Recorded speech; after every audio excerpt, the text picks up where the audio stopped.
Oke guys, saya barusan selesai latihan, barusan pulang. Saya mau buat satu video, ada pertanyaan datang ke saya.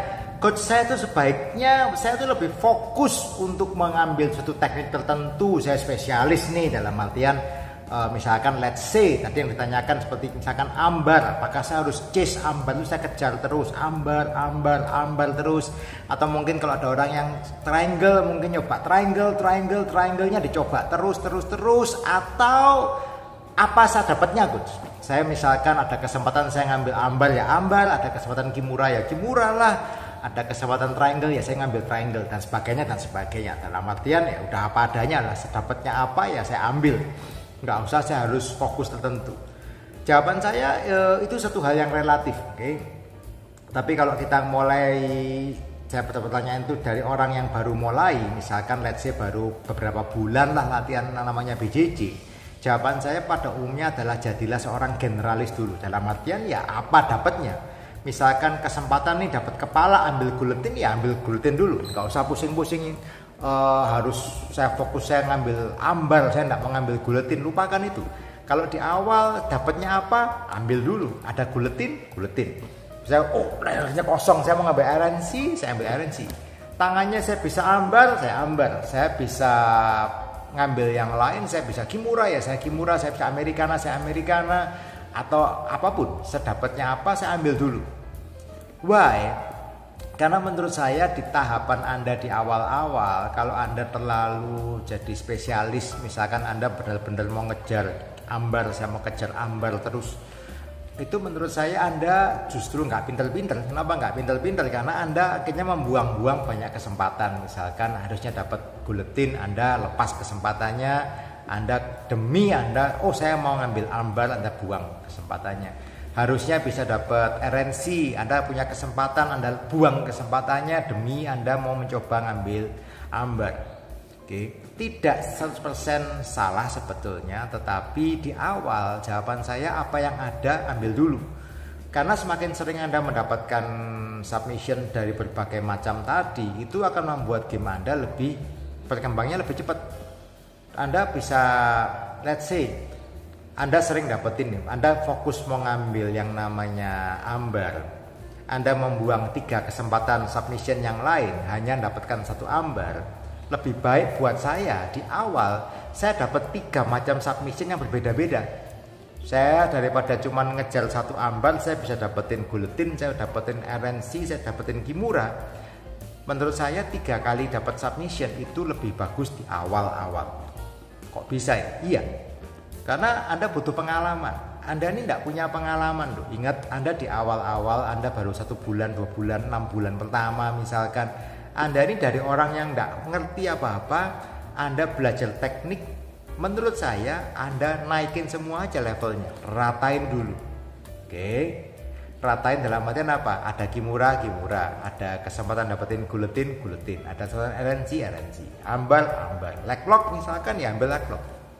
Apa yang ada kejar dulu sampai Anda punya pengetahuan basic paling enggak, dalam artian Anda benar-benar Anda ini bisa ngambil RNC dengan benar, Anda bisa ngambil kimura dengan benar, Anda bisa ngambil guletin dengan benar, bisa ngambil leglock dengan benar dan sebagainya. Tidak sempurna, tetapi Anda bisa. Oke.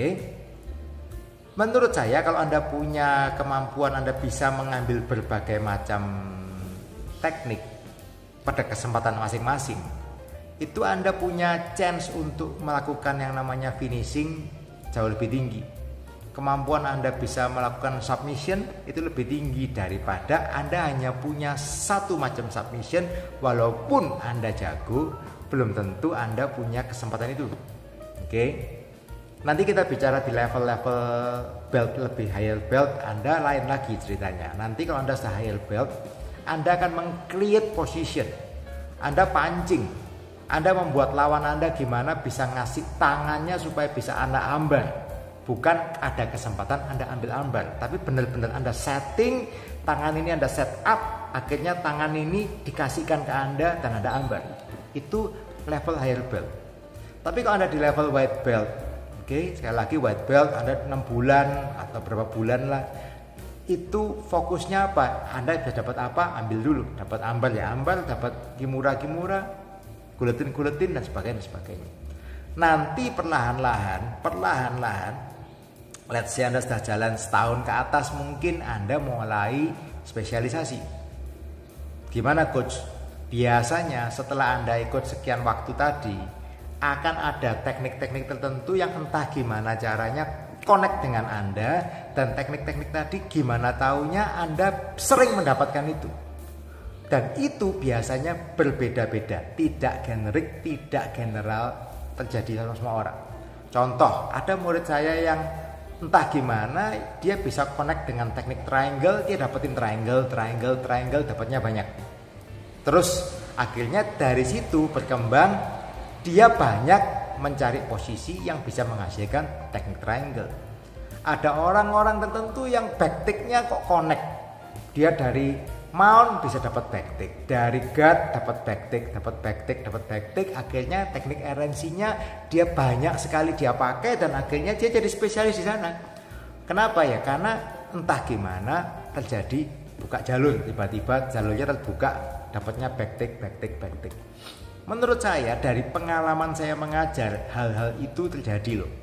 Jadi bukan sekedar kita kepingin, saya kepingin ngambil ambar, tetapi somehow Anda itu akan menemukan teknik-teknik tertentu yang memang somehow itu connect dengan Anda, dan teknik tadi itu biasanya menyesuaikan dengan postur.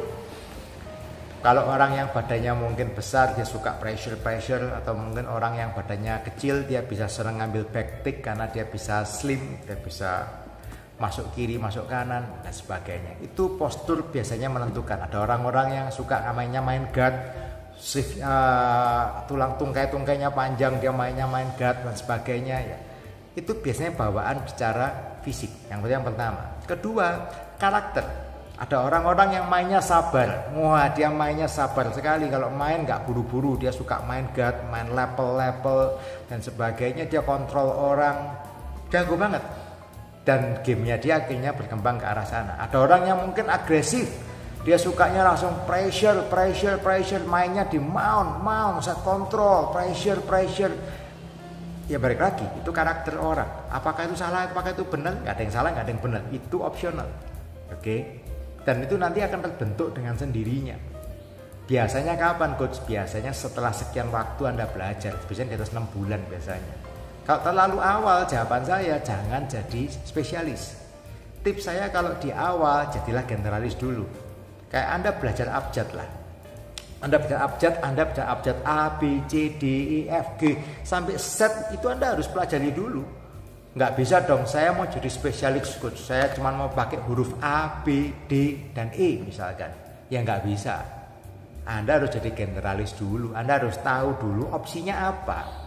Anda tahu opsinya apa, pelajari dulu, baru nantinya Anda bisa berfokus. Oh, saya ternyata cocoknya main di bottom coach, saya suka main di guard. Ya udah, dari situ kembangkan dari situ. Anda ngambil ambal dari guard lah, Anda ngambil kimura dari guard, Anda ngambil guletin dan sebagainya. Saya suka main, ternyata kok saya setelah sekian waktu ini coach, saya suka dapatnya posisi di top position, side control mungkin di mount. Saya kok kayaknya enak dari sana coach. Saya mainnya main pressure, baru saya ngambil submission dan sebagainya. Itu happen. Oke. Masing-masing orang nanti akan berkembang ke sana, dan masing-masing orang akan punya signature-nya sendiri sebetulnya. Banyak yang bilang BJJ itu kayak kita di white belt itu kita tuh generalis, nanti di blue belt itu mulai jadi sedikit spesialis, di purple nanti akan lebih spesialis, kemudian sampai di brown belt dan black belt Anda akan jadi generalis lagi. Kok jadi generalis lagi? Iya, karena saat Anda sudah jadi black belt atau ya mungkin higher belt yang lebih lanjut lagi, Anda akhirnya jadi spesialis di banyak hal.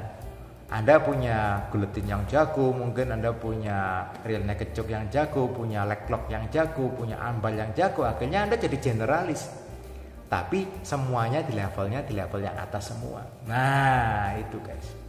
Jadi kalau di awal, sekarang buat Anda yang masih di awal-awal belajar BJJ, di bawah 6 bulan, di bawah setahun, jangan terlalu spesialisasi dulu. Pelajari semua dulu, coba rata dulu, lakukan semua. Yang mana yang kita bisa lakukan, lakuin dulu. Oke, nanti pelan-pelan akan muncul kok. Nanti akan muncul ada posisi-posisi atau teknik-teknik yang connect dengan Anda. Ya Anda bisa pakai itu, Anda bisa lakukan lebih fokus, nanti kan fokusnya di sana. Ambal, ya, Anda bisa ambil ambal dari back, Anda bisa ngambil ambal dari mount, Anda bisa ambal dari set control, dari knee on belly, semua Anda bisa ambal semua. Yes, happen. Bisa, Anda jadi spesialis di sana. Oke. Tapi ada minusnya, biasanya sampai satu titik teman-teman Anda sudah bosan Anda ambar, akhirnya defense-nya mereka bagus semua. Nah kalau defense-nya bagus semua, Anda harus mencoba mencari teknik lain yang lawan Anda belum tahu apa counternya. Nah itu nanti akan Anda mengalami progres lagi. Anda harus transisi lagi, berpindah ke teknik yang lain lagi, Anda akan berkembang lebih lanjut lagi. Oke, itu cycle-nya. Dan ingat konsepnya adalah saya mau menekankan bahwa namanya BJJ itu never ending learning. Anda tidak pernah berhenti kok belajar. Oh oke, coach, saya sudah cukup, saya sudah jago ini, sudah finish, saya sudah menguasai semua. No, nonsense. Saya aja sampai hari ini masih terus belajar. Apa yang saya ketahui 5 tahun yang lalu, hari ini bukan nggak relevan, tapi hari ini mungkin sudah ada beberapa poin tambahan yang membuat tekniknya lebih bagus lagi. Kalau saya stop belajar, oh saya tidak mau belajar lagi, sudah enough, cukup, ya Anda akan ketinggalan guys. Anda pasti akan merasa bahwa jago sesaat, kemudian ketinggalan.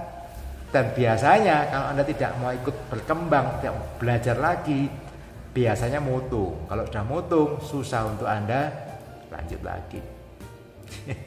Oke, hope it helps. Insight dari saya, keep on training, see you on the mat.